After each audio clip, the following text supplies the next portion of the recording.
ABC TV broadcasts over 120 hours a week. ABC Radio operates 1FM and 2 AM services across Australia. ABC Satellite provides radio and television to over 300,000 Australians in remote areas. ABC News Bureaus operate throughout the world. ABC Orchestras draw an audience of over 1 million people. ABC Marketing sells programs and materials throughout the world. ABC Shops publish and market books and discs around Australia. Radio Australia broadcasts to over 50 million people daily. And your ABC costs you just 8 cents a day.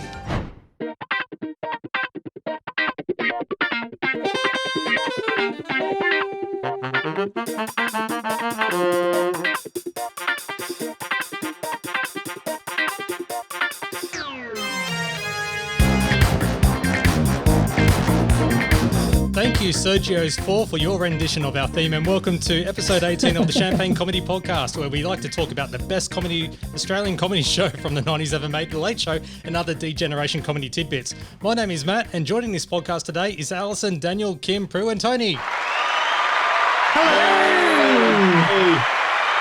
The whole gang is here, everyone. Which is great. Good to be doing it for an 18th time. Yeah, 18 episodes. Yes, we're doing pretty can't believe it.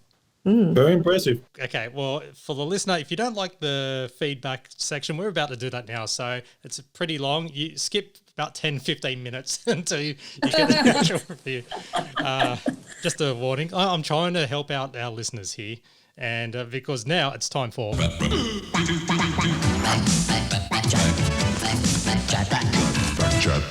And we have some Twitter feedback from PoxBox3030, who actually loves the podcast. Thank you very much. And they actually want to know if there's any chance of an uncut version of this podcast. PoxBox30, how long have you got? Because these go on for hours. Be careful what you wish for. Yeah, they really do. Like a longer version, or like the uncut after dark all blue version? Yeah, we version. We could do a drunk version where we all get drunk. You know, just it's 9:40 a.m. here in London, so you know now is the perfect time for me to get pissed. We're not drunk already? What? Hang on. I normally don't start till 11, Tony. So you know. Honestly, as much as we would love to release an uncut version, we've told many stories which have got some pretty much some legalities behind it. As much as we'd love to release an uncut version, no, they just go way on for too long. If you're already putting up with one whole episode, an edited version, and you think it's boring, I'm sorry, you're just going to fall asleep within the next 5 minutes, unless you are going to enjoy that long version of it. So thanks again, PoxBox3030. But yeah, this is what you get. So thank you. Only the best stuff makes it to the podcast, rest assured. And also we've got some Facebook feedback from a regular contributor to the show, Peter Phoebe. He just wants to point out that in episode 17 of the podcast, in regards to the dinner party sketch with Rob, you know, with his head twisting and the ponytail and all that, they mentioned on the DVD that that he's doing an impersonation of someone, and but they never mention who that person is. Now, I probably will censor this depending. Well, they said about 15 years later, I did ask a cast member of The Late Show who this person was, and that person was Ah. Yeah. I had heard something about that because he was involved in some of the earlier D-Generation shows, I think probably more in writing. And we actually have a water key. Yeah. That's fine. We do encourage feedback, positive, negative, as long as if it's negative, it's constructive. But this one, I think I should soften the blow a bit with their own theme music. Now, this person, their username is JDJD Diet Coke, right? And they've said the only way of dissecting something is to kill it. I was excited to find out there was a podcast about one of my favourite TV shows when I was a teenager, but quickly realised that recapping comedy on a podcast is the equivalent of people quoting funny lines of a YouTube video in the comments. They talk over each other, trailing off into, so yeah, which makes it an awkward listen. Yeah, well, so be it. Thank you very much. I do appreciate the fact that you've made the time and effort to write this feedback, gave us a 2-star rating. So, yeah, all good. Thank you very much, Mr. or Mrs. or whoever, JD Diet Coke. I know you're from the UK because that's what is publicly available. And we'll send Alison around to your front doorstep. Yeah. Going right now, just leaving immediately. I will admit it is sometimes difficult to describe some of the things we're talking about to people who haven't seen it. I mean, thankfully, a fair chunk of it is available on the Best Bits videos, and there's even more, floating about on YouTube. But yeah, we're sort of hoping that sort of for the rest of it, we can still sort of describe what it's like, I suppose. Yeah, we only can do what we can do. We do this for fun, and we do this because we're all late show DJ and comedy nerds. You can blame COVID because that's how this all started. Opinion noted. 2 more things. This is actually news, which only was released a few days ago before this recording. I can't remember what episode it was, but there was one where we were talking about a certain TV show and there should have been a proper DVD release. Guess what is coming out in August? I was hoping you were going to say Rush.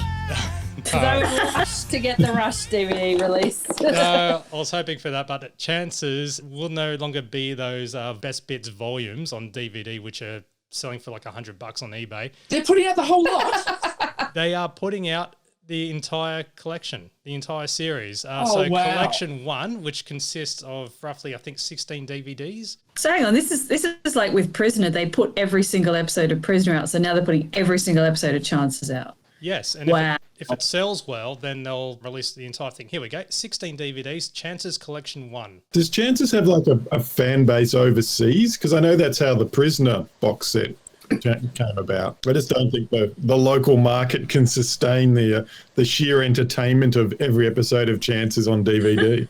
Yeah. Hey, now you can see Jeremy Sims' ass for across 16 DVDs. That's a big ass. Yeah. Chances. 2,745 minutes worth in a box set, or collection 1. So, Brendan and Lonnie, please reach out. If you're going to do a promotional tour with that, we're happy to chat, Mr. Front Bottom. We've also got one more thing, which is our competition, the Late Show Quote competition. So this is what we've got so far. No, I am not the man from the Where's Wally books. I'm tired of people walking up to me and saying, "Found you." What's all that about? I made love to her like a tiger. Good day from Dominic. How are you? Do you believe in mental telepathy? No, I hear you think. I may be ugly, but at least I'll never be as ugly as an Angela Weber. You forgot the bad language. Shit. That's so good, that one. Yeah, that was from Sounds Stephen. exactly like him. Yeah. Stephen, who was a guest in episode 17 of the podcast. Now, we actually have not one, but 2 new entries. Here's the first one. This is Tim. Careful. There's 3 cubicles and one of them contains a pong. Oh, my eyes burning. Game over.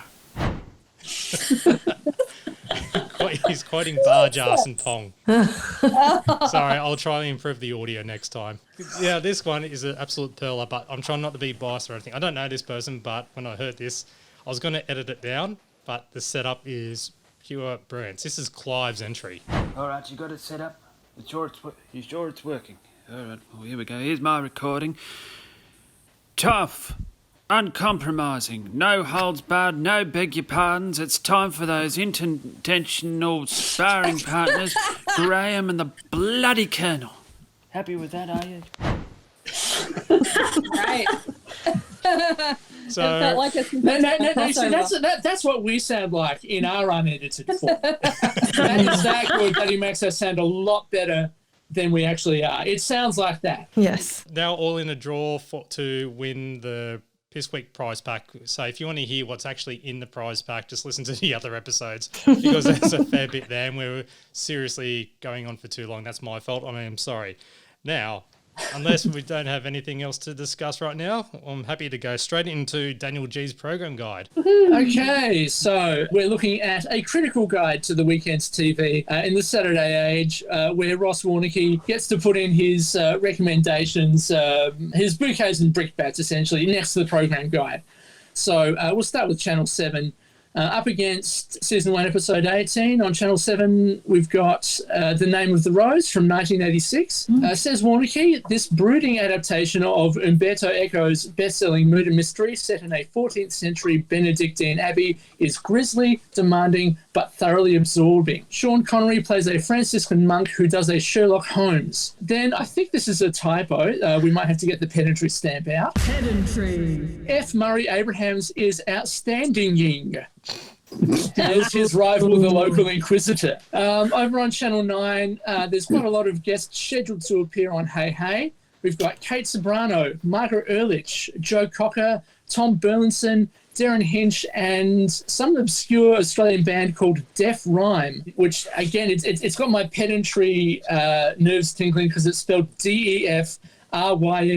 So hang on, Darren Hinch. Why would Darren Hinch on Hey Hey it's Saturday? Would it be midday with Darren Hinch? Might have been a bit too early for that because I think. Well, no, was Ray still hosting? I'm pretty sure Ray was still hosting midday at the time. But yeah, I would like to think that Darren Hinch did a number, maybe with Joe Cocker. Then at 8:30, we've got the 1989 comedy Loverboy, starring Carrie Fisher and Patrick Dempsey. A corny yarn about a pizza delivery boy, played by Dempsey, who turns on every married woman he meets, much to the chagrin of the women's husbands.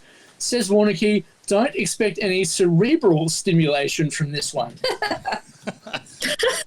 Then over on Channel 10, it's a double bill of telemovies from a series called Desperado. The first one at 8:30 is called The Outlaw Wars. Alex MacArthur returns in another of the Desperado telemovies about a wandering cowboy, surprise, surprise, who keeps running into trouble. I'm guessing it wouldn't be a very entertaining show if he didn't run into trouble. This time it comes in the form of bounty hunters. Then over on SBS, we've got a black and white French comedy drama from 1953 called Touché par au Grisby, starring Jean Gabon, who we saw a few episodes ago in another SBS movie called La Bandera.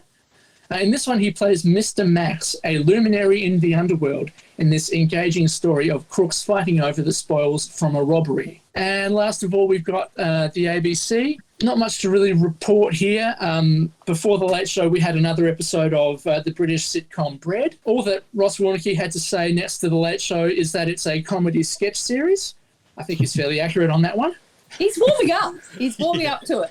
Well, he called Bread British comedy series, so he's being, yeah. At least he's not lying. Yeah, he didn't use ironic quote marks around the comedy either, did he? No, not this week, unfortunately. Then at 11 o'clock, we've got a 1984 period drama starring Vanessa Redgrave called The Bostonians. All he says is that it's a poor adaptation of the Henry James novel. So, thank you, Lucky Stars. It wasn't Order in the House again, I suppose.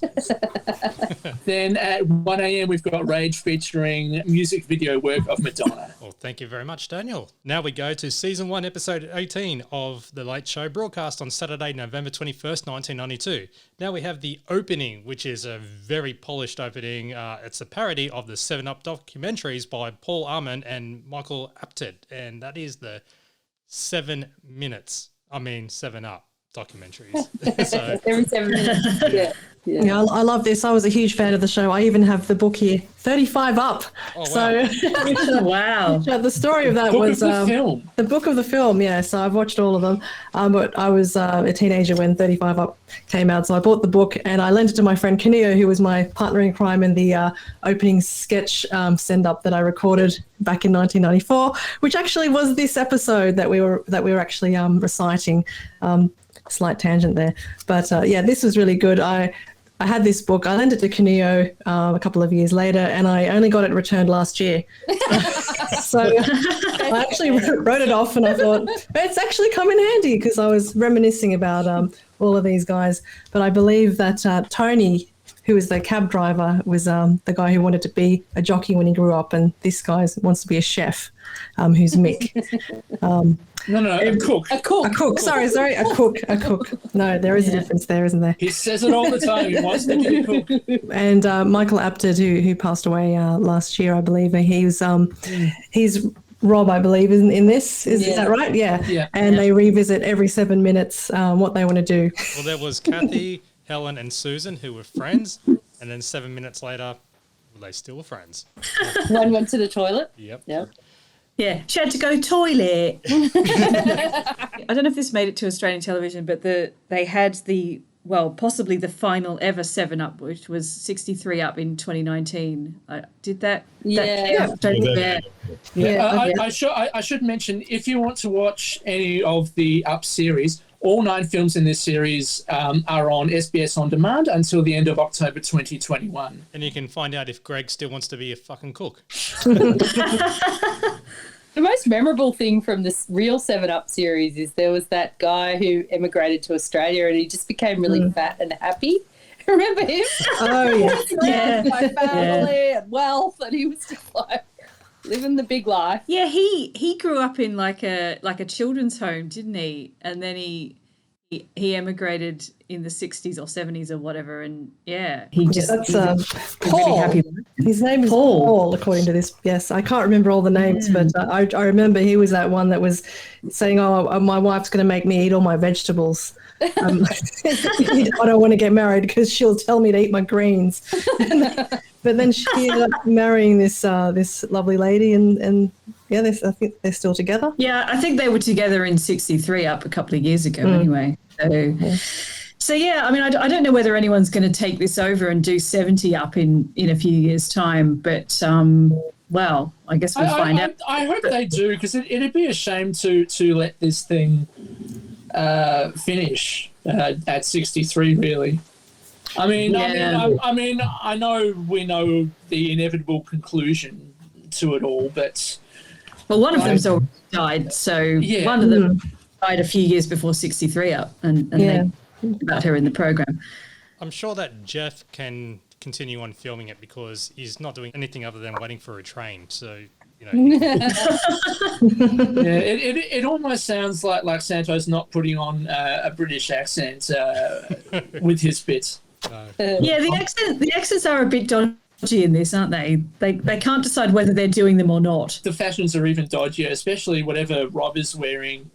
Like, thankfully, it doesn't look as gaudy when it's all turned into black and white. No. And a fun fact for location fans, I'm pretty sure Santo is at Ripponlea train station. I thought the same, yeah. Which is just around from the Elsternwick Studios and used to be my local train station when I lived in Melbourne. So I think that's the great part of this segment, is that it just looks great.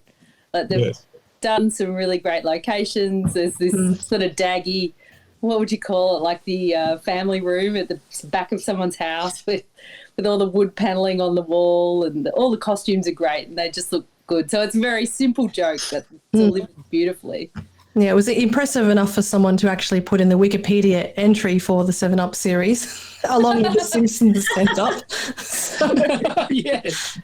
Now, after the opening titles, we have the opening remarks, and we have Mick and Tony talking about the 8 cents a day. Oh, please calm yourselves. Thank you very much. Welcome to The Late Show, coming live to you around Australia on the ABC. And how much does it cost our viewers these days? 8 cents a day. And we promise you will be getting your 8 cents worth tonight. 8 cents of entertainment coming your way. Not a cent more, not a cent less, 8 cents. Yeah. That'll get you around the copyright. Just recite it. Sorry. Are you sure? Here it is. How much does it cost our viewers these days? 8 cents a day, Tone. 8 cents a day, and we promise you will be getting your money's worth tonight. 8 cents worth of entertainment coming your way. Not a cent more, not a cent less. That's what I should charge for this podcast on iTunes now, that you can have a paid subscription on it, just 8 cents. Oh no, we're more worth $50, I reckon. Sorry, Kim. That's the. Oh, that's all right. Yeah, the guys are just talking about random things. There's a lot crammed into the opening remarks, actually. And Tony went to the Bjelke-Peterson family reunion. Well, you missed the joke there, which was they hadn't been together since they were on the jury for his trial, which was quite a good joke. Yeah. And Prime Minister Paul Keating signs the $5 note, which is illegal. And this is brought up a couple of times in the show. And you could go to jail. So Mick signs Steve Vizard on it. Mr. Keating had signed 2 $5 notes for an artist by the name of Tire Sjolander. And he signed the notes as he arrived to open a new exhibit at the Great Barrier Reef Aquarium in Townsville. It was written about in the Townsville Bulletin, and according to the quick Googling I did, the photographer and the article writer both got a visit from the police, to sort of help with their inquiries, essentially. It all led to questions in the Senate about defacing the currency, which, as you heard in the monologue, carries a fine of $5,000 and a maximum 2-year jail term. I mean, thankfully, we didn't hear anything about Keating going to jail or anything like that, so... And now Superman has been given the arse by DC Comics because he's too old. And, this is great. Everyone loves a cameo by Nono Garo. I mean, Gillaro. Sorry, that's a bit of a... You're a Get This fan, you'll know that joke. It just seems like I mean, obviously he doesn't understand a lot of English, which probably helped in this case because he was just put in a Superman costume, stuck in the audience, and just told to nod and smile at whatever they say. Yeah, I love the steely glare when he gets a nipple cripple. Very intimidating. Does anyone know why Superman was sort of pensioned off in the early 90s? Make money. It does. It does smell of a gimmick, doesn't it? It was a gimmick. DC Comics, they'd made quite a splash a few years earlier, and nerd alert here, when they killed off Robin from Batman and Robin. So they decided to go one up and kill off Superman, which of course he was dead in inverted commas for about 3 weeks, and then there was a whole bunch of other stuff going on. But they sold a lot of comics, a lot of them in black plastic bags, so they'd be even more valuable because you couldn't read them. Was that like a no spoilers sort of a... No, it was like a untouched by human hands, you'll make a lot of money selling this off in 5 years kind of deal, except everybody thought the same thing. They sold millions of copies, and you can still pick them up now for like a couple of bucks if you want. Daryl Braithwaite is in, he was in court. He lost a court case, owed a lot of money, whatever was going on in 1992. And so Daryl is busking in the streets, and this scene is in the DVD, but they dub over the actual song that he's performing because of copyright music licensing issues. I think it's just that they didn't want to pay money to Van Morrison. It would have been a songwriting royalty rather than a recording royalty, I think. Yeah, because Braithwaite is performing Gloria. When they zoom out, then there's the big guitar case with a whole bunch of money in it. Well, very little money, but enough to collect to pay whatever the court case was. And they've clearly stapled down the money as well, because you can see a bit of wind trying to blow it away. For those interested in locations, I think that it's outside David Jones on Burke Street Mall. And so after the opening remarks, we have the news desk with Tommy G. Pakistani police get tough on people who don't tuck their shirts in. You know what? I'm just going to do one blanket. France and America continue the latest round of GATT talks, which is just a footage of boxes. So I don't know what match that was or who the people were. I think it was just more signifying that, the GATT talks between the two countries, which is to do with trade essentially, must have been really fiery. Not fiery enough for me to look it up, to be perfectly honest. All trade talks are boring. Take this from someone who's lived through the whole Brexit saga. It is dull as. Well, speaking of fiery, the Queen Mother is to be punished for smoking in bed. And they show footage of the Windsor Castle on fire. And UN forced to fire Eden Setter as a convoy driver, and they show footage of a rolled truck. So they're still going on with the Eden Setter and Mansell incident. But Mick does interrupt Tommy to correct him on the Queen Mother story. But now the news in... Not at all. Sorry, Tommy, I won't hear that. That's completely wrong about the Queen Mother. She was not smoking in bed. She has never smoked in bed, and I will not let you impugn her character like that on this news desk. What caused the fire? She was lighting her own farts.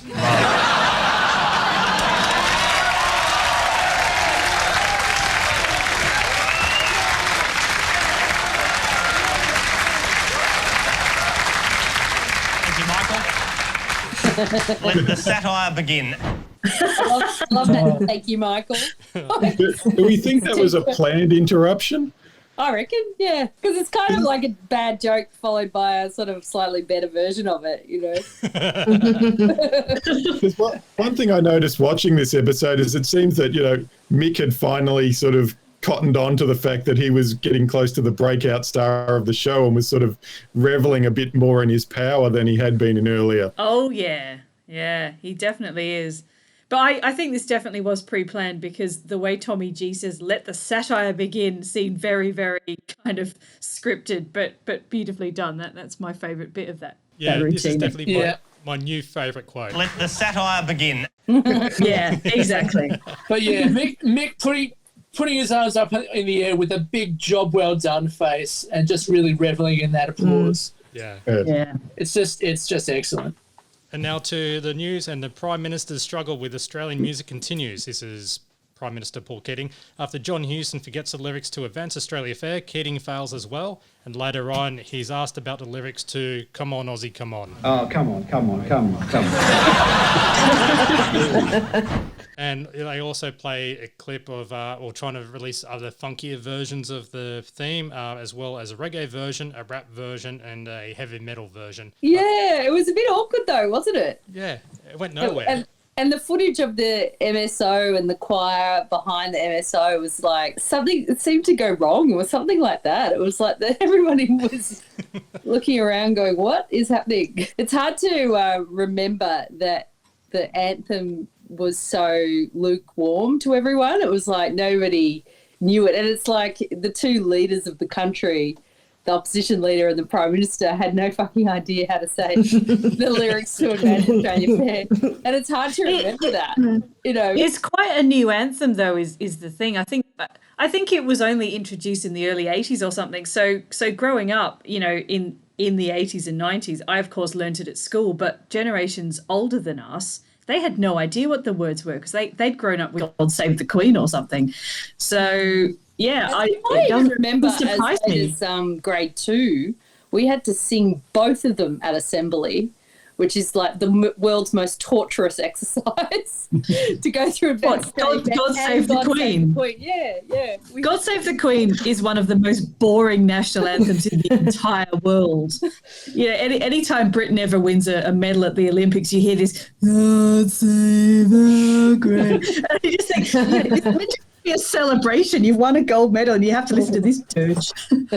Now, the overseas and the British PM John Major isn't worried about his unpopularity with footage of him leaving for work in an army tank. Pakistan opposition Benazir Bhutto is in exile after making comments about the Prime Minister Nawaz Sharif's turban. And Tommy G crosses over to Bhutto to talk about her ordeal. Now, she's been approached by windscreen wipers and yes. And she's also been threatened with jail because she's autographed a $5 note. While she's also been banned from Islamabad for 30 days, she's been staying with a friend. Imran doesn't seem to mind. No, I don't mind at all. She can stay at my place as long as she likes. It's not as if I'm going to make love to her like a tiger.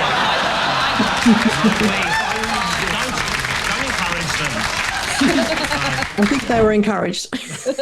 Yeah, I think this is more evidence that the Late Show's starting to develop this sort of audience who's tuning in every week, and so they know what this reference is, this callback from several episodes ago. Yeah. So you can see them understanding that they've got an audience now. Yeah, no more Warnocky required because Were they an actual couple in real life? Yeah. Well, no. I know Rob and Jane were. Rob and Jane. I don't know. Not Benazir Bhutto and Imran Khan. No. Yeah, I didn't think Benazir Bhutto and Imran Khan were a couple. I knew Rob and Jane were. Sydney, protesters occupied a Forestry Commission office. They jammed lifts, barring doors and playing Red Gun songs. A hell of a lot of dreadlocks in that footage too. Yeah. They were scruffy looking guys. Yeah, they had the dreadlocks that they wrapped around their head, and it was like hard to distinguish their shape. It was odd. Perth, Alan Bond acquitted for dishonesty charges. He was asked about his time in prison, and he says he's stressful. Then he was also asked about married to his wife, Eileen. And the same grab plays again. It was very, very stressful. I love that the audience go, that's sexist, get fucked. Now, this one, Showbiz Prince, the artist formerly known as Prince, or was about to be formerly known as Prince, had snuck into the country and he was heavily disguised. They show footage of the Prime Minister Paul Keating meeting up with him, but the other person was, I have no idea who it was. I think this guy is the Prime Minister of Papua New Guinea at that time, I think. Yeah, that's what I put down too. As was, I love Tom pointing out that's the PM on the left, I believe. And now to royal news and the video showing the rise and fall of the royal family. This is basically early days of The Crown, really. Yeah, it's a very piss weak version of The Crown. Supposedly there's a lot of those around. I think America makes them quite a lot of these royal family movies, and you're just going, who are these people and what are they dramatizing? This is nuts. Yeah, as Tom so perfectly states, producers have spared no effort in casting the least authentic-looking actors. Especially when Tommy was referring to Prince Edward, that lookalike should have been Julian Clary. Yeah. But they were mean to that guy just because he treaded the boards one time. They also refer to that phone call with Diana, and they intersplice in Mick being on the phone to Diana, which is pretty funny. He loves you, baby. He does.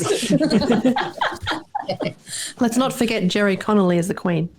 Oh yes. Yeah, so that was perfect, I gotta say. All right, and now it's time for a commercial, and that is Death's Doorstep Retirement Village. This one's bad, isn't it? And I remember laughing at this back in the 90s, and now I look at it and go, holy shit, this is just elder abuse turned into a comedy. To see Nono Chilaro again. I wonder how the hell Santa would have sold this to his grandfather. Like going, we're going to put you in a Zimmer frame. We're going to have you chasing after a Zimmer frame. If you can just look as frail and as doddery as you can. Are you fine to go with that, Nono? I suppose if the money's right, how good was Nono's agent? I actually like this sketch. I know it's dark and distasteful and everything, and particularly in the light of various scandals around elderly people's homes. But there's a bit where you're introduced to the nurses, and it's basically Mick looking very sinister with holding sort of batting a baseball bat into his hand, and you just know where this is going, and the whole thing's about ripping off families and just sort of basically killing off their relatives for them via this dreadful home and forcing them to run after the Zimmer frame and treating them badly and all this. So I don't remember at the time there were scandals about retirement homes, but there certainly are now. So in that light, it seems very distasteful. It was very new. I remember sort of the early 90s and so on, this whole idea of old people's homes being a sinister place and, pensioners eating dog food because they had no money was new and funny in a way. It wasn't sort of an established thing the way it is now where we're, after 37 scandals in old folks' homes, we're all like, oh, that's not funny. Oh, it's awful. But back then it was like, haha, old people, haha, you're going to get old, suffer.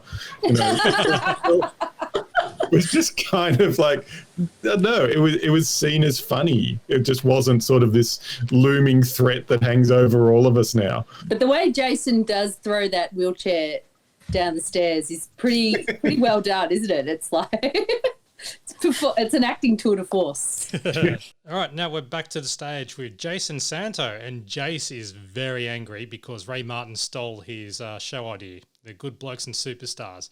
And the only equivalent one that I could find, which was Ray Martin's Laughing Larrikins. Tonight, Laughs and Larrikins. I mean, an hour and a half of live variety television every day. The ghosts of comedy are everywhere. Tonight, we've got an hour chock-a-block full of stand-ups, sit-downs, full about mayhem and mistakes. Those magic moments that make live seat-of-the-pants TV. We've got some funny yarns too from the best storytellers in the business. So, brace yourselves. Yeah, forever. Ghosts of comedy. That's terrifying. This aired on the Wednesday night prior, and there was 2 hours of it. So, according to the TV listing, there were bits from interviews with Sylvester Stallone, Tom Cruise, Patrick Swayze, Mel Gibson, Michael Crawford, Rob Lowe, Tom Jones, John Farnham, Anthony Warlow, and Imran Khan. So Jace introduces his version, but he couldn't get all the stars, so he went with dickheads and has-beens. That is such a great bit, isn't it? Yes. I was really surprised at how harsh this was because, I mean, you quite frankly, you've got these people and you're saying you're a dickhead and a has-been. It's still funny. It was funny, but it was like, well, you're not making any friends with this. The fact that they bagged out David Boone. Yeah, that was like, what's wrong with and Sid Halen, and both of those people will feature in the next season of The Late Show. So hopefully they were not shown this sketch, or else they probably wouldn't have said yes to The Late Show. Yeah, they certainly moonwalked back upon their cruelty, didn't they? They're like, That's a good phrase. Embrace this cohort of ex-TV stars. Just mentioning who was on Dickheads and Has-Beens, so... Yeah, Ray had Michael Crawford, but Jason's got Sid Halen. Instead of Imran Khan, Jason's got David Boone. Instead of Mel Gibson, Jason's got Mike Gibson, as well as Baby John Burgess, Jonathan Coleman, and as they put it in the promo, that grey-haired bloke from a country practice. Yeah. And the funny thing about it is actually they're all quite lovable, aren't they? Like they're all good eggs. Yep. Couch time, and Tony discusses the new warning messages on cigarette packets. Wow, this has gone back a while ago. And you have the tobacco industry spokesperson, Michael Tumer, which is Rob, and who has alternate messages to use instead. I want to say Rob and Tony alert. I like a Rob and Tony sketch. Of course. Yeah, especially when Rob is in what looks like a restyled Bill Clinton wig. Yeah, like gone backwards. But yeah, they start off with some fairly innocuous ones that aren't really going to put you off smoking. You know, like smoking is naughty. Perhaps smoking isn't such a good idea, and smoking produces smoke. And then it gets weirder and meaner, really. Smoking. A few small-minded busybodies say it's dangerous, but we reckon they're full of shit. And then smoking can help you pick up chicks, improve your chances of promotion, and significantly increase the size of your genitals. And then finishing off with the ultimate kicker, smoking prolongs life indefinitely. I like the way Rob says, apart from the medical evidence, there is absolutely no evidence to back that up. Yeah, to back up that smoking produces lung cancer. But yeah, this is such a novel thing. The warnings being put on cigarette packets, especially when you consider how much it's progressed to today, where like the only things that are pretty much allowed on cigarette packets nowadays are these very off-putting images of, you know, tumoured lungs and diseased eyes and drab olive grey, and everything's got to be in an ugly font. Decaying feet. I always love the decaying feet one. Oh, And yeah, this is a pretty quick sort of a two-hander between Rob and Tony. It almost seems like this might have been borrowed, let's say, perhaps. Like it sounds like something that they might have done on their radio show. Like especially that last couple of lines with Tony offering Rob a cigarette and him replying, no, those things will kill you. Guess what it's time for? Not chances. The Olden Days, episode 18, Madam Frontbottom, Fortune Teller. So this is... And no sing-along. No sing-along. They've abandoned the sing-along, thank goodness. Yeah, what a shame. I do believe that the previous episode audience did kill it off. Yeah. Yeah, I agree. So Frontbottom attempts to be a Madame Clairvoyant. Now, the guy who's talking, this is in Rush, I don't know the guy's name, the actor, the one with the beard, right, telling Frontbottom that he can't be a fortune teller. Doesn't he look like a bit like John Cusack? Yes, I was thinking that. Because I'd go and try and explain that to someone and they have no idea. I No, really it's got to change my friends. definitely a resemblance. Thank John you. Cusack's dad. Yes. Go back and watch it and you'll see what we mean. Front Bottom attempts to be Madame Clairvoyant using a blanket and playing cards and fails. So he has a crack at Honky Tonk. Oh, Susanna, don't you cry for me. I come from Alabama with a banjo on my knee.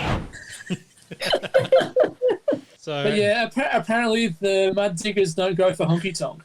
No. So they mess up his hair and destroy the joint. And I like the guy who throws a punch and says, "This is for making me wear a Bill Kelty wig for the entire season." Yeah. And so when Front Bottom gets rescued by Alden because he's towed up to the chair. Now this is very clever because of the way the footage is shown. You know, Alden confesses his quote love unquote. Right at the point where Alden has his head near the crotch of Front Bottom. He loves you. So. And so Front Bottom eventually seeks revenge on the mud digger who messed up his hair. And after ordering a shonky stunt, falling off a horse, and the mud digger calls him Old Mr. Tight Pants, Front Bottom shoots him. I love there's some really good lip syncing moments in this bit where he's trying to, he's trying to see the future or something. He's basically got a rug over his shoulders because he's obviously ill or something, and he's playing cards. But then he goes, I foresee a Toyota Land Cruiser or something with a roof rack. And if you look at his lips, it actually looks like he's saying a Toyota Land Cruiser with a roof rack, which is just the weirdest thing. It's like, how did they pick that was going to look like that when it came out of his mouth? And what a weird thing to say. And I quite like the line early on in the episode where Front Bottom says to Alden, "What have you ever predicted?" And he replies, "I predicted you'd be shit ass at this." That's my favourite. Said with such conviction by Mick. And I love the lines that Santo has at the end where he's trying not to be shot, and he goes, "I quite like honky tonk music. I really liked your version of Chirpy Chirpy Cheep Cheep." It all ends on Tony's he says it very forcefully, but very actively, that nobody calls him Old Mr. Tight Pants and gets away with it. Yeah, and that's another moment where I really want to see Rush. Like, it's got these really dramatic bits in it. And I think it'll be a great DVD release. Guess what it's time for? The view's magnificent. You'll bar up. It's Countdown Classics. Yeah, this has been long overdue. It's been quite a few episodes since the last outing of Countdown. This time they've gone to the mailbag and with people allegedly writing in, and they want certain requests from Countdown episodes, such as the Ramones hosting Countdown with Joey showing such enthusiasm. Hi, everybody, and welcome to Countdown. On tonight's show, Paul McCartney, Olivia Newton-John, and that famous English act, Def Leppard. But right now, the Countdown... I feel like that's unduly harsh. I reckon Joe and Ramone did a great job. Just lost it a bit at the end there, but it was... Yeah, I don't know. I feel getting Joey Ramone to talk up Paul McCartney is a pretty big ask from anyone.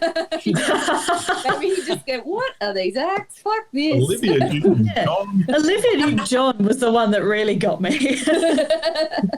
After Ramones, we've got an incapacitated James Rain and Australian Crawl performing. It was their first performance on Countdown, actually.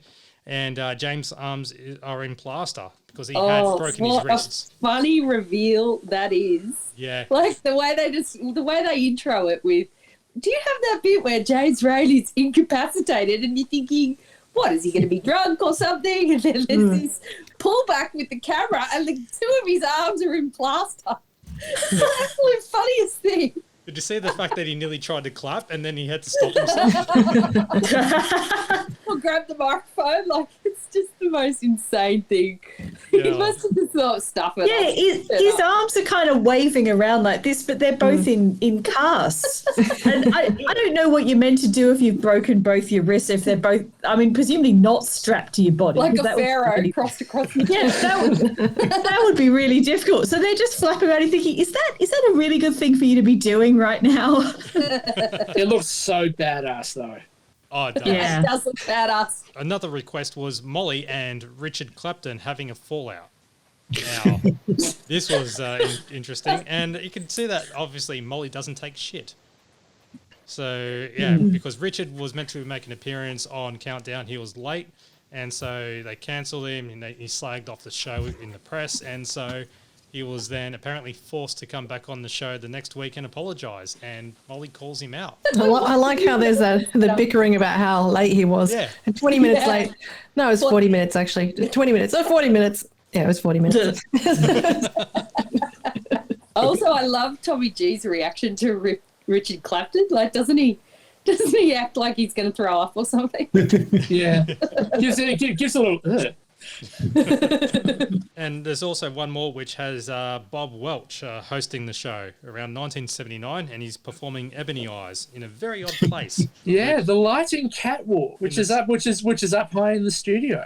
So Tom and Jane actually say that the person who was in the actual clip when Bob Welch was actually performing on the lighting catwalk was still there, because the woman with the long hair was still dangling down on the side, and so they cut to the camera.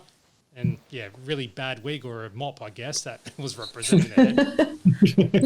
Matt, you'll like this. Did you notice that Tom or Jane said it was Fairly Arrow? Yes. They found her.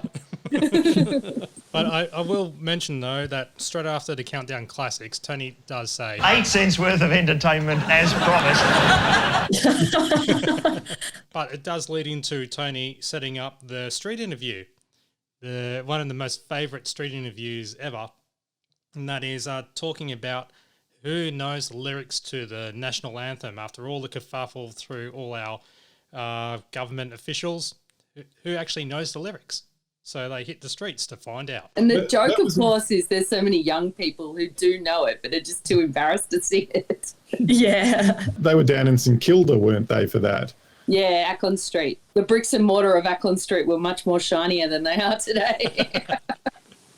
I will say that because there was actually a few grabs that I wanted from this segment, I put a little unintentional test, I guess, on Facebook on the Late Show page a few days ago, just to see what's your favourite quote from the thing, and I got a summary of the two most quote popular unquote bits from the national anthem. Australian national anthem. Australian national anthem.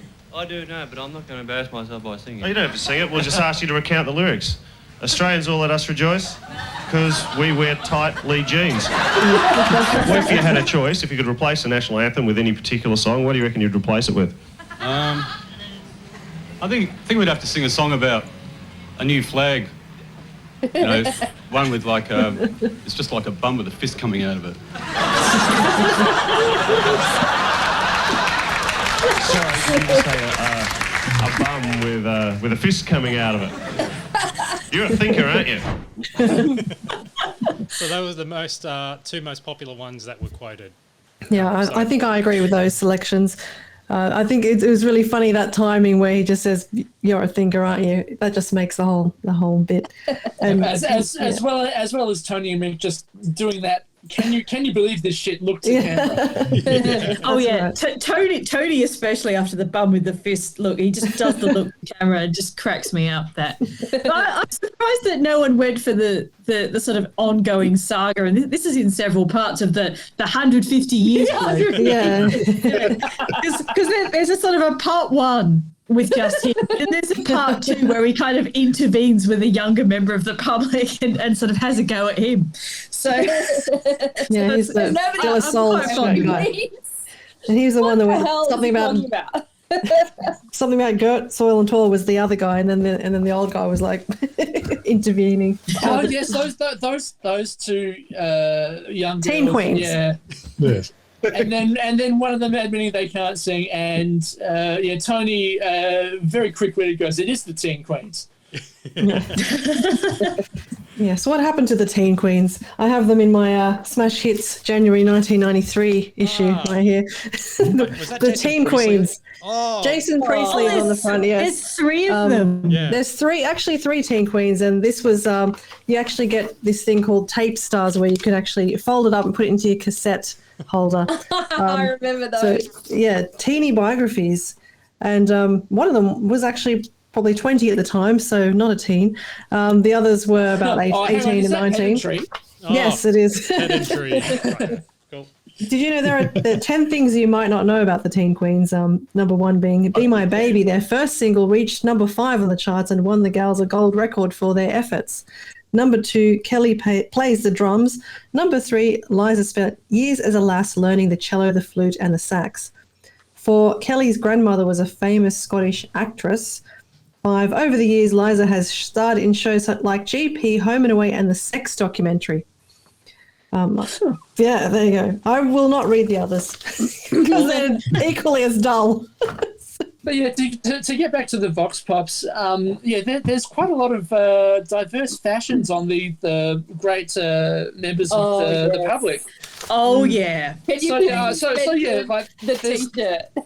The De La Soul, the really bright neon De La Soul I was going T-shirt. to say the Weed Bock one. Yeah, the That's Weed the Bock one. T-shirt. That's the one I like. Yeah. I don't know if it was on Twitter or Facebook, but someone did mention that they were the person in the De La Soul T-shirt.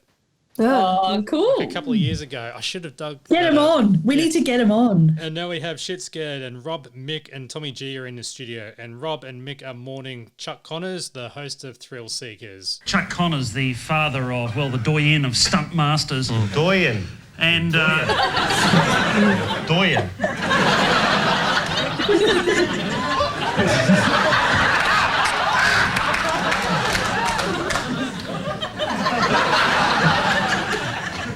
Chuck, don't say words you can't spell, Mick.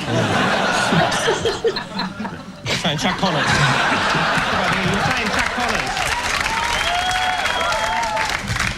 I love the way Tommy tries to get Rob back on track and he sort of grabs him Yeah. and slightly steers him towards what they're doing.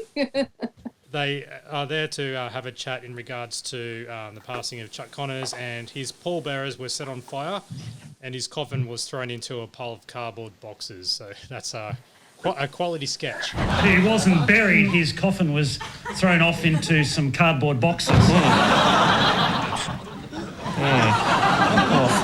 That's 8 cents a day, wasn't it? Yeah, so Doyen was where I learned a couple of episodes back how Delilah considers herself the doyen of the fashion industry. Doyen. So then actually Mick is probably correct because he says doyen and there's a feminine version of doyen. So I think Rob said doyen and so Mick says doyen. So actually Mick is correct there. Pedantry. Did we all notice as well that Mark Gibson, the producer of The Late Show, is one of the pallbearers in this sketch? Yeah. And privileged enough to have his arm set on fire. Yeah. Maybe expendable. Now, due to the funeral, there was no time for a stunt, so they showed a clip of young Rob and young Mick from 1968. Good old 68. And doing their first stunt, and that was Rob rolling down a tube, or in a tube, down the driveway and to hit the mattress. And if you miss the mattress, you'll fall into a kiddie pool. Notice how they sort of sabotage this bit 5 minutes later when the same kid who is appearing as young Rob in this footage is also in the Andrew Fife sketch. So Yes. He's appeared quite a few times in The Late Show that I feel like he could be a ninth member. There's a few ninth members of the Late Show, really, like Alfie and Aaron Beaucaire, but certainly Duran O'Brien has appeared a few other times in The Late Show, and he gets to appear twice this episode as in this sketch as young Rob. Unfortunately, I don't know who's playing young Mick. They're copping all the blows from young Rob. Young Rob did cop a blow, and he missed the mattress and got hit by a car. The car, I believe, is Mick Malloy's Blue Holden Special, which has been in the program a few times now. The next segment is Commercial Crime Stoppers, and Exchange Television from Tasmania, which is the guy who's a bit loony with the remote. Yeah. Do you like the way Mick gets Santo to show us that again? Take the piss out of it. So that was And this was the first Tasmanian ad as well. Yes. Yes, welcome Tasmania. That's right. I did quite like in the ad the sexy shot of the Exchange Television spokesperson reclining on a tower of chunky VCRs. Really trying to sell it. Would you buy an expensive piece of electrical goods from that dickhead? Well, really laying into it. Next commercial was Car City Victoria. Now, do any classic. of these our Victorians here know this car dealership? Yeah, no, this was a very well-known ad, actually. It's almost too good to be on Commercial Crime Stoppers because it was, in prime time. Yeah, no, this was for years. Was Car City the place that was just a whole pile of junked cars and you stripped parts off? No, that was pick apart, pick apart, pick apart. That's the one, yeah. No. This is the place that spans 10 acres and has 23 dealers, over 1,000 cars, and one absolute numbnut. And about 20 years later, I did buy a lemon of a car there. Oh, no. Was it because you'd seen this? No. Sadly, I hadn't revised my late show watching experience. Otherwise, the appropriate warning. Were you hypnotised by the loony eyes? I was. Oh, so it hadn't worn off. Were you sold this lemon of a car by the numbnut? No, I'm a very smooth talker. Well, speaking of the eyes, Tony can do it. That's why they had him on the desk with the loony eyes. Did you like that, Prue? Absolutely. Mesmerising. The only visually impaired member of the late show. He's not the only visually pedantry here. He's not the visually impaired member of the late show because Tommy G wears glasses as well. I know, that was really racist of them. Yeah, that's exactly what my partner said. He actually said that's racist. Did he? Yes.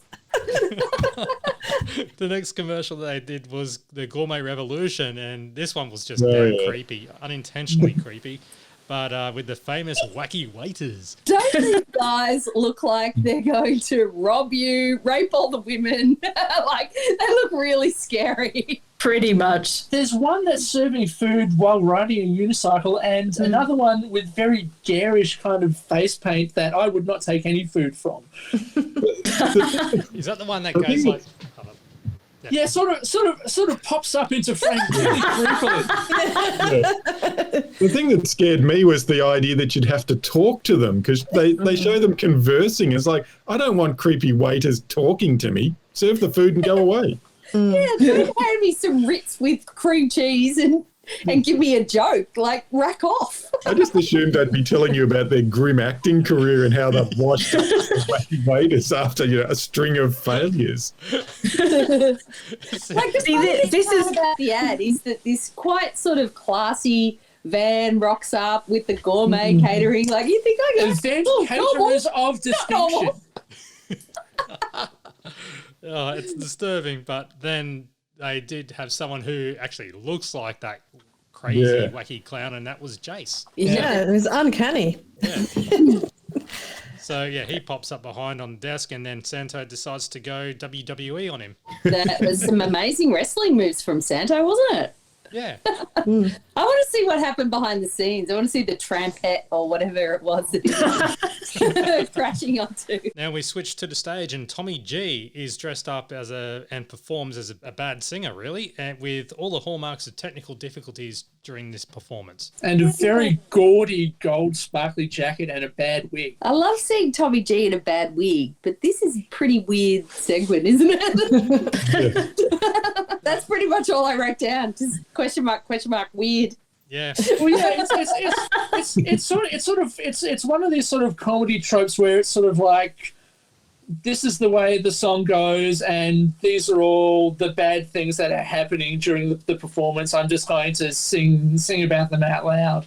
Yeah. It's not the first time they've done this, though, because previously they did the one where Jane was pretending to be the dumb slut singer. That's right. And there was the backing singers one as well, which was like, and they're all about the same quality, really. Yeah, and then Rob, which is sort of not quite as good.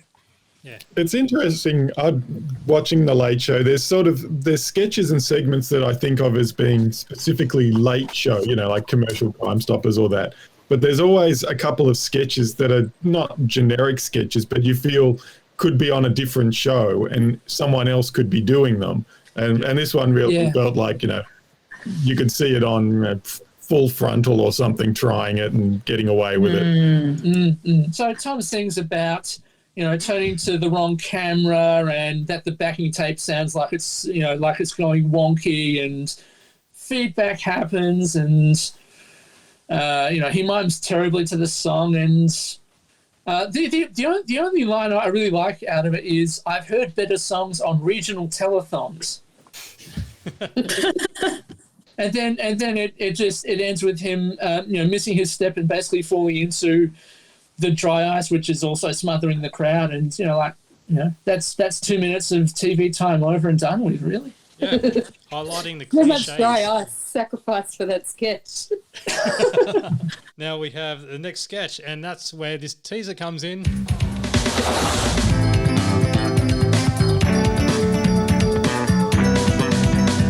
Guess what? And that was a theme from Guess What? The Andrew Fife Kids entertainment show, which was just him drawing on a whiteboard. Yeah. Do you mind if I get all the sexual objectification out of the way right now? Sure. I just want to say that this is my Tony Martin awakening, which is quite late in the day. But I did find out at school on the Monday after this episode that quite a few smarter girls than me were already deeply in love with him. And I was like, oh, great. We've got something in common. Let's talk. But I do think this is like whenever he takes his glasses off and puts on that particular wig, very attractive. I think he kept seen also when he's Hugh Grant later in the Mick Malloy show. Anyway, moving on. That's the cow lick. That's what it Lovely. So, but yeah, this was God Knows What, which is taking the piss out of Guess What, which was on Channel 9 with Andrew Fife, Hey Hey, it's Saturday's cartoonist, and Tony as Andrew and Jane as Alison Bray, Cameron Daddo's wife. There's also a Dolly model. Oh, yes. It's quite prevalent in Dolly magazine. Very, very much at the time, yes. And I can tell you that the boy that was in it, the one that wasn't the one that you were talking about earlier, who was playing Rob, that his name was Christopher Lyons, and I know this because he was on the Bob Morrison show a couple of years later. It's quite funny, this sketch, because I kind of remember Guess What being quite popular. I thought kids actually really liked it, and liked Andrew Fife and stuff like that. Yeah, that's what I remember. I remember a lot of kids who liked drawing really liked that show, and there wasn't a lot like that. There was a lot of words and numbers kind of kids shows, and of course Double Dare, which was legendary. I love that show. Yeah. But this was sort of for arty kids, and it was sort of quite loved. Andrew Fife was like the Channel 9 resident cartoonist for a while there, because he was on Hey Hey, and he was on the Footy Show for a while as well, doing stuff. Yeah. Which seems an odd job for a cartoonist to be hanging around a television station showing up drawing things, but he seemed to have a good gig there. Well, I did also try to reach out to him in regards to this podcast to get his thoughts and opinions on it, but my emails went unanswered. Oh, well. You should have drawn a picture. I must say, I don't really have the same sort of love for this show as some of you do. Because I did have a look at some of it. There is a little bit of it on YouTube, and it just sort of seems to be this sort of, cringy Adelaide. You've got an inferiority complex about yourself. I like how cringy and Adelaide go together. Yeah, but the thing is, being from Adelaide, you know you're from somewhere that's a bit crap, and you just I just lean into that. Well, it's not like we're kids in Melbourne going, oh yeah, we've got the good TV over here. No. It's Brisbane that has the good kids TV in my opinion. Yeah, they had amazing for a couple of years. Oh, amazing! But kids always look like they were having so much fun. I looked at some of the clips on YouTube, and Alison and Andrew don't seem to have a good chemistry going on, which they seem to skewer perfectly in the Late Show parody. No, that's true. That's all I remember about that show is that it didn't seem like Andrew Pfeiffer and the host had any connection at all. Like, I don't know what age I was watching it, but I remember thinking it's like, yeah, he's not going to get anywhere with her. She's not interested. I think Alison Bray's problem was that she was a good model and she was really popular in Dolly and she looked nice, but she just wasn't a very good TV presenter. She didn't really sort of have that ability to connect with the audience or other people on the show. And this kind of comes across in Jane's performance, actually, where she really captures that sort of stilted delivery that she had. Yeah. I like the line where she goes, I'm Alison something. I'm Alison. It was I'm Alison thingy. Yeah. The other good thing I want to say about this sketch is when Tony goes, I'm dancing the sailor's hornpipe. Because you're a dickhead. Well, now Tony introduces the toilet break with the Natural 7 performing Sleigh Ride. But before they go into it, there's a bit of a mathematical education from Suzanne Steele. Have you ever wondered how many things come in sevens? There's the 7 C's, the 7-year itch, the 7 deadly sins, the 7 wonders of the world. And now you can even get a 7-seater sleigh, which is just as well because the natural 7 are ready to leave on a musical sleigh ride. There was no funny bits in the sleigh ride performance, so I just had to go with that. But it is one of the best toilet breaks, don't you reckon? You didn't find the giddy up dancing that they were doing almost like Daniel's doing the motions. It's a bit Gangnam Style. It's a bit like a tiger, just about. Yes. It should have been entered into Eurovision. It's amazing. It is certainly on that Eurovision level, but I think we've had one of these Natural 7 songs on that same set in a previous episode, so they must have done this whole episode with like a kind of Snow Lodge theme or something like that. Do you remember that? It was a few episodes ago. Yeah, it was I've Got My Love to Keep Me Warm from memory. They do their dance and go outside and get in the 7-seater sleigh and then go on a chroma key sleigh ride. It's just so great. I've got nothing bad to say about it. It's fun. And there's so much colour and movement. I think that's what we love about the Natural 7. After the toilet break, Rob, who's actually on stage again... Just realised how much I look like Bobby Brown there for a while. It's probably a good point to mention how many daggy black blazers there are in this episode. Like, Tony and Mick come out in these huge shoulder pad black blazers at the start, which I failed to mention at the time. And then now Rob's come out in this sort of double-breasted gold buttons black blazer. Yeah, with a white skivvy. Yeah, he's still got the skivvy on from Shit Scared. and the Late Show cap as well. Yeah, Yes. versatile skivvy. And yeah, he does point out that he looks like Bobby Brown, the every little step I take. Yeah. How's that song go, Matt? Every little step I take. And there's nobody humping. That's a bit later on. Only 4. Do not edit that out. That's amazing. All right, I'll keep that in. Wait for the best bits of this podcast. Sorry, was it Box or whatever his name is? Box 3030. This is Rob has to set up the portrayals of the historic explorers in movies and how they don't really, sound like. Yes, my liege, I've discovered new lands. Yes, Did you like moment there. Was that sexy, Prue? It was very sexy. One more time. Yes, my liege, I've discovered new lands. He was really getting into it, and the audience are just like going, "What? What are you going on about?" Yeah, just get on with it. Yes, my liege, I've discovered new lands. And Rob claims that they will be more bitchin' or more ochre. Sorry, I've said bitchin'. Or just more slang, I guess, really. And so Rob sets up the whole sketch of Marco Polo and all the explorers, really. Anyway, so I'm up on behind the wheel, and I'm going, and we're 45 days at sea, only men on board, right? 45 days. Well, you'd all have scurvy. We've got scurvy, but I turn around to the guy and I go, 45 days at sea, just men on board. I go to the bosun. Hey, I can see why they call it Cape Horn.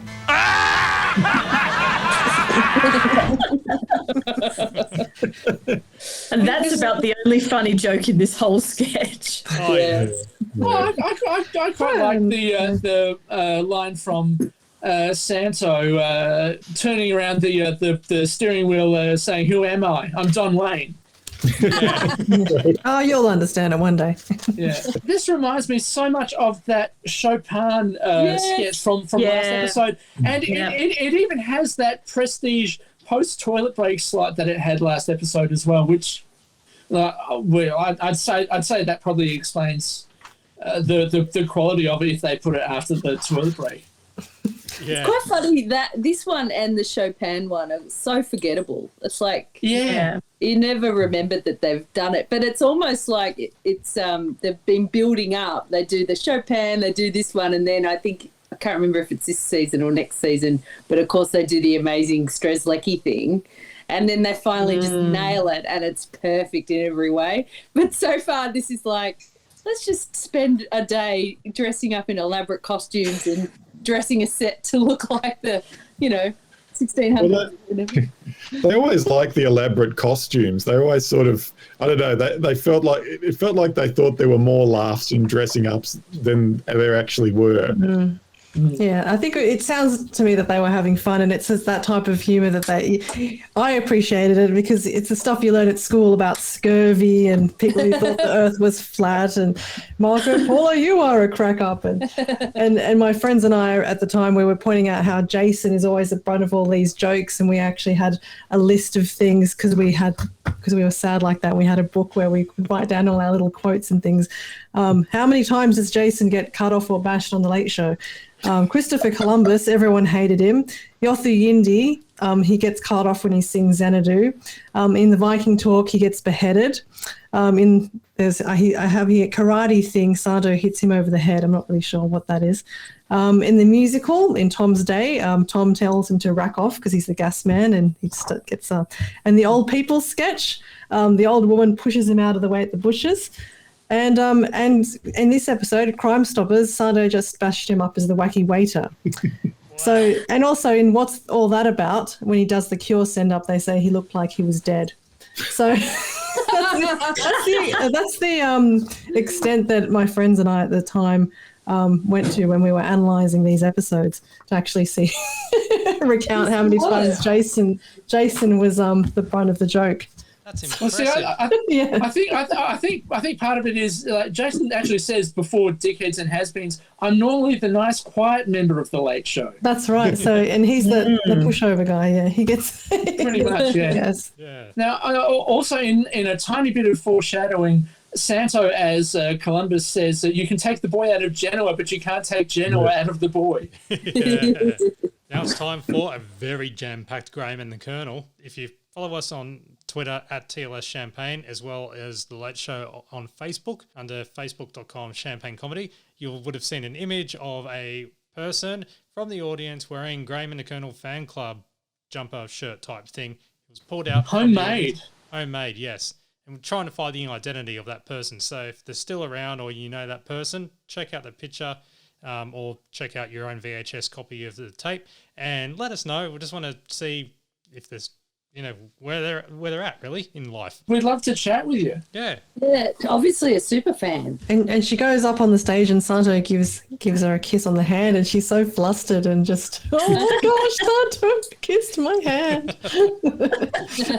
Yeah, and this is where they pop up the in and out trays on the desk. Yeah, this is the first appearance. And there's the neither here nor there tray, which is misspelled. I always was annoyed by that. But it's a really obvious mistake. Well, I won't read out all the jokes because there are a few, but other than talking about West Indies, Curtly Ambrose being a certain height as well, and Colonel makes a reference to the Harlem Globetrotters. Graham, shout out to whoever Ray Kennedy is. I'm guessing... That's Jane's dad. Jane's dad. Okay, now I feel like a stupid idiot. So, he was in hospital at the time, and he's a cleaner there. Yeah. But other than that, they're talking about cigarette advertising in sport, and they got all fired up about it. And bam, saying how people basically cancel culture, I get off the time, not really, but it was more or less for a visual joke where their back wall turns into a Benson and Hedges sign, which is amazing that they did that. Yes, on the ABC. I was really surprised that they could actually put the logo, especially just on the ABC at the time. I would have thought there'd be eyebrows raised at that kind of promotion, but I'm sure Graham and the Colonel got a few packs of cigarettes out of it. Yeah, that's where the neither here nor there tray comes out, because some of their jokes were just falling flat. Or they were unsure, depending on the laughter. There was mention of the horse Naturalism, who arrived in Japan for the Japan Cup. The Colonel is asking, how does the horse travel, really? And this is where all the in-flight horse jokes and stuff happen, talking about the in-flight meals and how large certain people are. Yep, and trying to get the wrapping off of the food, which is hard to do when you've only got hooves. Yes. Off your hay. They also decide to relax and broaden their agenda a little bit more. And you notice that as Graham poured the flask of coffee, it was actual real coffee. Yes, and it was warm, obviously. He burns his hand. The Colonel burns his hand. Oh dear, very bad prop. But this is where they do some quick rapid fire type things. So Colonel says a bad week for castles, Windsor burned down, and the inflatable one flew away. But you notice when watching this, they were quite a few minutes early. Yes. So I'd say this were their backup jokes. It would have been about maybe 12 to 11, roughly. Yeah, and they've gone, all right, we've got to stretch it out a bit, because they just threw everything at it. Yeah. And talking about getting in trouble, citing the banknote as well. It's a good joke there, observing that whoever, Bernie Fraser, the chairman of the Reserve Bank is, he's going to be in a hell of a lot of trouble because his name's on all the banknotes. It's the Caesar of the future. Oh my gosh. Tim Fisher gets married, and they admire the bride in the photo, and the Colonel goes, look how happy the father is walking her down the aisle. That was actually Tim Fisher.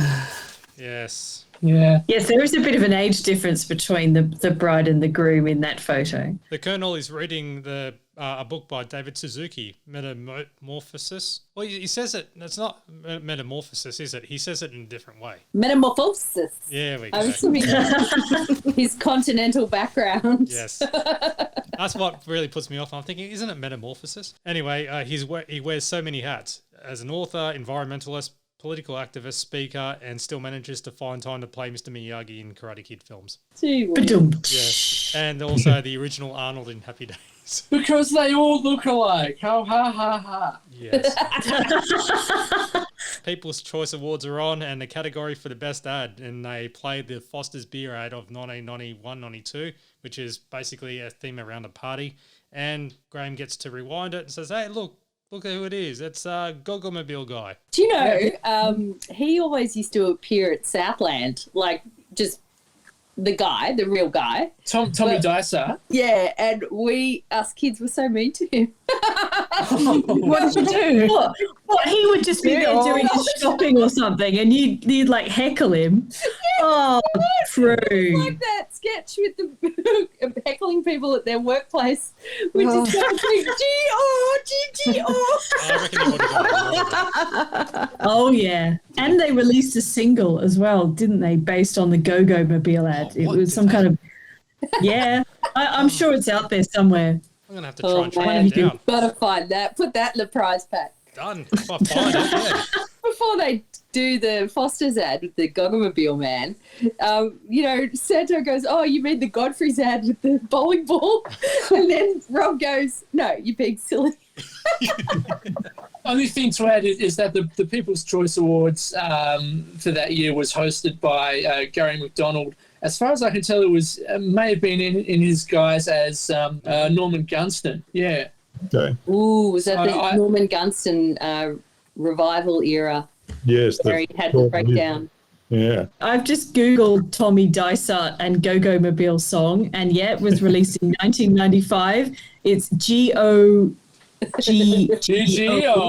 The Go-Go Mobile song. And it's a single by the looks of things, and it's listed on Discog. It's not the Dart. No, it's not the Dart. Make sure you know how to spell it when you look it up. The way it's spelled is G-O-G-E-O. All right, and we have the closing, and everyone is on the lounge on stage, and Jace claims that someone dropped off a whole bunch of TV-themed board games. I like the way you worded that, Jace claims. Yeah. Like, it is so obviously one of their collections. So you have, and Mick, well, they all present their board game. Mick has Fonz from the Happy Days board game, but then Mick claims that he had the Potsy one when he was growing up, which was a bit of a dud. Tommy G had Lost in Space, and the object of the game is to reach your goal first and determine the sexuality of Dr. Smith. Yes. Yeah. Jane has the $6 Million Man, and then Tony chimes up, claiming, Bugs, me, Oscar Goldman. And when you look up the image, it's just a big nerd. And Jace had the Bionic Woman, and he says that, and he explains it's based on cards. So he shows up the first card, Adventure 17, UFO spotted, Jamie reveals hoax. And Adventure 20, Trainwreck, Jamie frees trapped passengers. And now... This is worth 100 points. Jamie gets together with $6 Million Man and has bionic bomb.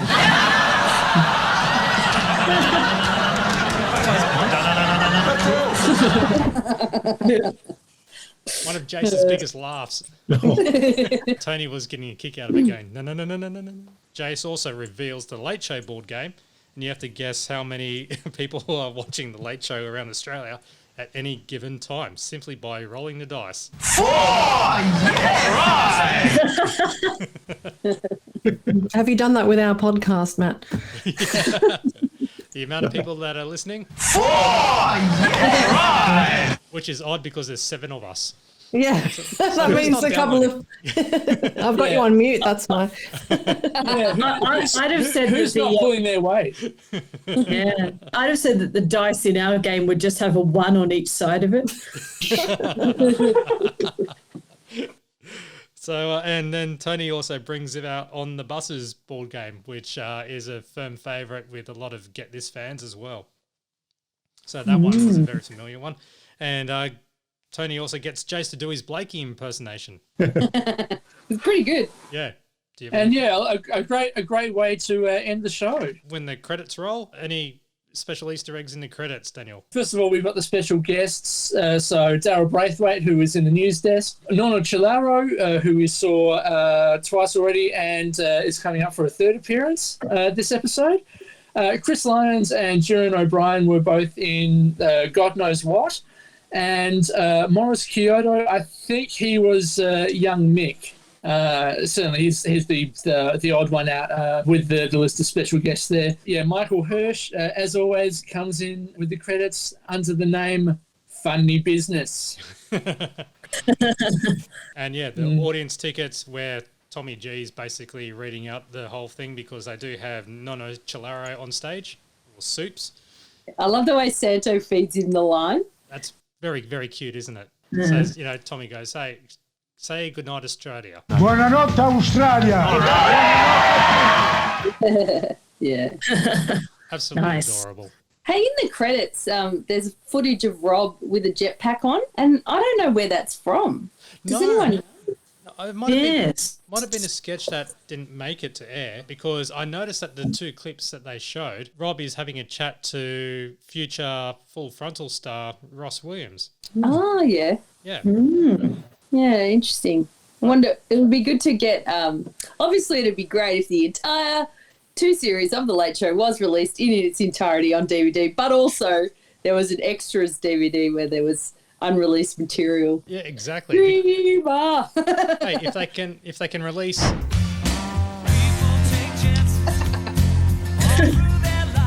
yeah, then they can release The Late Show, but then again, some of the things that we have come across in this podcast is very questionable. So yeah. Can I share a little Late Show tidbit that I found in the news this week? Yeah. It's pretty minor, but basically Tom Gleisner went to the opera and there's a production of Aida going on in Melbourne at the moment and it got the most scathing review in the Age. Wow. And it is well worth reading just because it's hilarious.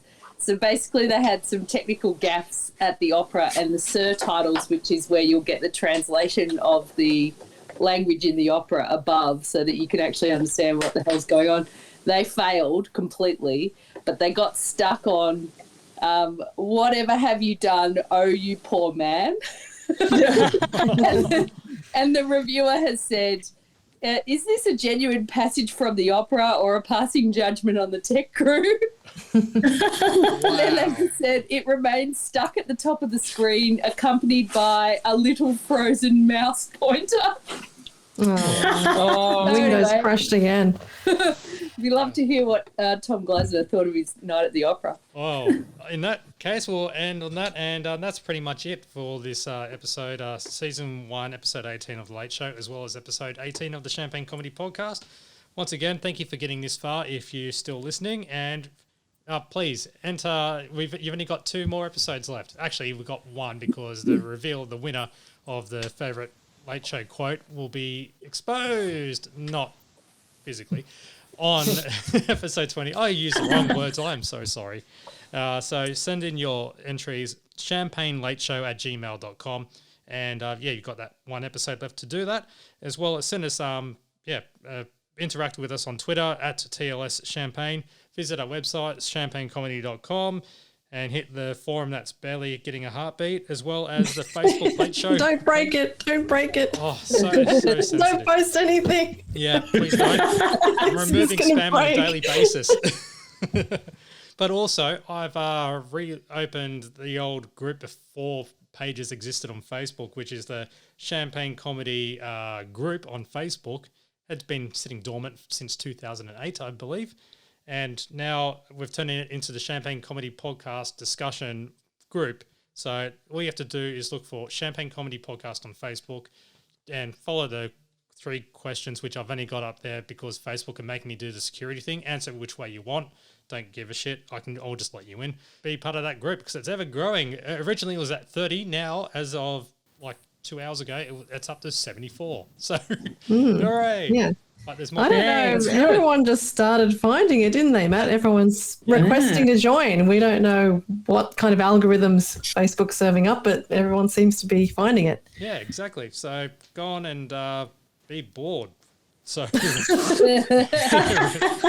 see the same. Well, there's been a little bit of interaction. Someone was posting about the Christian Television Association ad and where the music came from, and then there's some other bits and pieces. Exactly. Yeah. After this, it's going to go down to 4 people. 4! So, anyway. All right. Well, thank you very much for tuning in again. And also, thank you very much, Alison, Daniel, Kim, Prue, and Tony for coming back again. We've only got 2 more episodes of Season 1 left. Hooray! Hey! There we go. All right. I'm Matthew, champagnecomedy.com. Thanks for listening. Catch you next time. See you, everyone. Bye. Hey.